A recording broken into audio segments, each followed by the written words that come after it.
నమస్తే. నేను జీవి సత్యనారాయణ. ఇప్పుడు మనకి లేటెస్ట్‌గా ద్రవ్యోల్బణం అనేది ఒకటి ఉంటుంది. ద్రవ్యోల్బణం అంటే మనం కొనుక్కునే వస్తువులు ఏదైతే ఉన్నాయో ధరలు తెలుస్తాయన్నమాట. అంటే ధరలు గనక పెరిగితే ఇన్ఫ్లేషన్, ద్రవ్యోల్బణం పెరిగిందనమాట. మనకి ధరలు తగ్గితే ఇన్ఫ్లేషన్ తగ్గిందని అర్థం. అయితే ఇప్పుడు ఏదైతే డేటా ఉందో 2 డేటా ఉంటుంది. ఆ రెండేంటిదో చెప్తాను. ఇది మన ఏదైతే ద్రవ్యోల్బణం ఏదైతే ఉందో 14 నెలల గరిష్ట స్థాయికి రావడం జరిగింది. అంటే మనం కొనుక్కునేటటువంటి ఏవైతే తినేవి తాగేవి రిటైల్ ఏవైతే ధరలు ఉంటాయో అవి పెరిగినాయి అనమాట. ఈ అక్టోబర్లో ఏదైతే కన్జ్యూమర్ ప్రైస్ ఇండెక్స్ అంటారు, సిపిఐ అంటారు, ఈ కన్జ్యూమర్ ప్రైస్ ఇండెక్స్ ఏదైతే ఉందో అది 6.21% రావటం జరిగింది. ఈ 6.21% ఏదైతే 14 మంత్స్ అంటే 14 నెలల గరిష్ట అనమాట. అయితే ఈ రిజర్వ్ బ్యాంక్ వాళ్ళు ఏదైతే నియంత్రిత లక్ష్యం అంటే వాళ్ళు 6% కంటే ఇది అధికం అనమాట. వాళ్ళు 6%గా డిసైడ్ చేస్తే వాళ్ళు ఇది 6.21 అంటే చివరిసారి 2023 ఆగస్టులో 6.83% ఉంది. అంటే మనం కొనుక్కునే వస్తువులు అంటే కిరాణం అనుకోండి, పప్పులు ఉప్పులు లేకపోతే కూరగాయలు అవన్నీ కూడా ధరలు పెరిగినాయి అన్నమాట.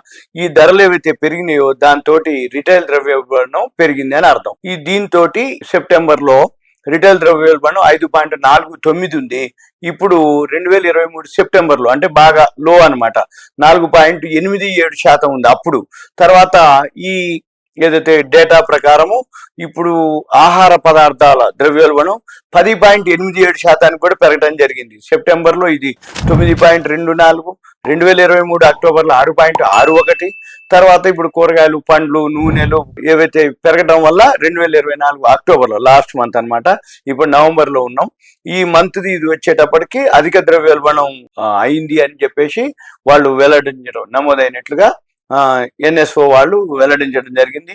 అంటే పప్పులు, గుడ్లు, చక్కెర, మిఠాయిలు, సుగంధ ద్రవ్యాలు ఏవైతే ఉన్నాయో అవన్నీ కూడా అంతకుముందు తగ్గుదల ఉంది అనమాట.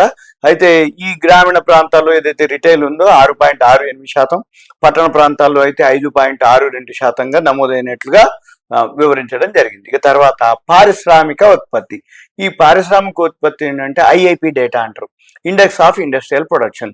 ఈ IIP data index of industrial production ఏదైతే ఉందో ఇది సెప్టెంబర్లో 3.1% వృద్ధిలోకి రావడం జరిగింది. ఈ 3.1% ఏదైతే వృద్ధిలోకి వచ్చిందో ఇది ఎలా వచ్చింది ఏందో చూద్దాం. అయితే మన ఇన్ఫ్లేషను కూరగాయలు తినేవి తాగేవో ధరలు పెరిగినాయి. ఇన్ఫ్లేషన్ ఇది IIP data index of industrial production పారిశ్రామికోత్పత్తితో పెరిగింది. ఎందుకు పెరిగిందో ఏందో చూద్దాం. అంటే ప్రధానంగా ఏంటంటే గనులు, తయారీ, విద్యుత్ రంగాలు డెవలప్ అవడం అంటే రాణించడం ఇది మెయిన్ అనమాట. అయితే జనరల్గా ఏం జరుగుద్ది, ఇండెక్స్ ఆఫ్ ఇండస్ట్రియల్ ప్రొడక్షన్ అంటే ఇండస్ట్రీకి సంబంధించినవి ఏవైతే అవి పెరుగుదల ఉన్నాయంటే అవి కొనేవాళ్ళు ఎక్కువ మంది అంటే వాళ్ళు ఆర్థికంగా బాగా ఉన్నారు అని అర్థం అనమాట. అయితే దీంతో కొన్ని కార్యక్రమాల వరకు అంటే వివిధ ప్రాంతాల్లో వరదలు గినక రావటం ఆ మంత్లో, దాంతో గనులు ఏవైతే మైన్స్ అంటాం అనమాట మనము, ఆ మైన్స్ లోంచి ఏవైతే కార్యకలాపాలు కొంచెం అంతరాయం కలగడంతో పారిశ్రామిక ఉత్పత్తి ఆగస్టులో అనమాట అప్పుడు 0.1% తగ్గింది. మళ్ళీ 2023 సెప్టెంబర్లో పోలిస్తే అంటే దాంతో పోలిస్తే 6.4% వృద్ధితో పోలిస్తే ఈ ఏడాది మళ్ళీ సెప్టెంబర్లో వృద్ధి తక్కువే, కానీ ఓవరాల్గా ఈ మంత్ వచ్చి పెరగడం జరిగింది. ఇది సెప్టెంబర్ మంత్లో. అంటే గన్ రంగ ఉత్పత్తి, తయారీ రంగ ఉత్పత్తి అంటే మ్యానుఫ్యాక్చరింగ్ యూనిట్లు, విద్యుత్ ఉత్పత్తి అవన్నీ పెరగడం జరిగినాయి. అయితే ఇండెక్స్ ఆఫ్ అంటే మనం కొనేటటువంటి టీవీలు అనుకోండి, ఫ్రిడ్జ్లు అనుకోండి, వాషింగ్ మిషన్లు అనుకోండి, ఏసీలు అనుకోండి, ఇవన్నీ కూడా పెరగడం జరిగింది. అయితే ఒక గనుల రంగ ఉత్పత్తి మాత్రం 4.3% క్షీణత వరకు ఉందన్నమాట. ఇక తయారీ రంగం మాత్రం బాగా ఉంది. విద్యుత్ ఉత్పత్తి కూడా కొంచెం తగ్గడం జరిగింది. అయితే 2024-25 సంవత్సరంతో పోలిస్తే ఐఐపి డేటా 4% వృద్ధిలోనే ఉంది. అంటే ఐఐపి డేటా కనుక పాజిటివ్ ఉంటే మన షేర్ మార్కెట్ పాజిటివ్ అనమాట. అంటే మన షేర్లు అన్నీ పెరుగుతాయి. కానీ మరి మన షేర్లు పడుతున్నాయి కదా, ఈ షేర్లు అంటే పాజిటివ్ అయినా కానీ షేర్లు ఎందుకు పడుతున్నాయి అంటే ఎఫ్ఐలు అమ్ముతారు. వరల్డ్ మార్కెట్లన్నీ కూడా మొన్నటి వరకు ఆ న్యూస్ ఈ న్యూస్ అంటే ఇరాన్ ఇజ్రాయెల్ వార్ అనుకోండి, అమెరికా ఎలక్షన్స్ అనుకోండి, మళ్ళీ అమెరికాలో వడ్డీ రేట్లు అనుకోండి, వీటన్నిటితోటి మన మార్కెట్లు కంటిన్యూగా పడటం జరిగింది. ఇంకొకటి ఏంటిది, ఇప్పుడు అమెరికాలో ఎప్పుడైతే ట్రంప్ గెలవడం జరిగిందో అక్కడ బిట్ కాయిన్ ఎలన్ మాస్క్ సంబంధించి కానీ లేకపోతే బిట్ కాయిన్ సంబంధించి కానీ అవన్నీ కూడా బాగా హైలోకి వెళ్ళటం జరిగింది, ఆల్ టైమ్ హైలోకి వెళ్ళటం జరిగింది. దీంతో పాటు ఏం జరుగుతుంది, గోల్డ్ సిల్వర్ కూడా పడటం జరిగింది. అంతకుముందు అవి పెరిగినాయి, ఇప్పుడు ఈ బిట్ కాయిన్ ఇవన్నీ పెరగటం వల్ల ఈ గోల్డ్ సిల్వర్ రేట్లు కూడా బాగా పడటం జరిగింది, ఆల్ టైమ్ హై నుంచి అన్నమాట. అంటే షేర్ మార్కెట్ పడుతుంది, గోల్డ్ సిల్వర్ పడుతుంది, ఓన్లీ బిట్ కాయిన్స్ వాటి వరకు పెరగడం జరిగింది.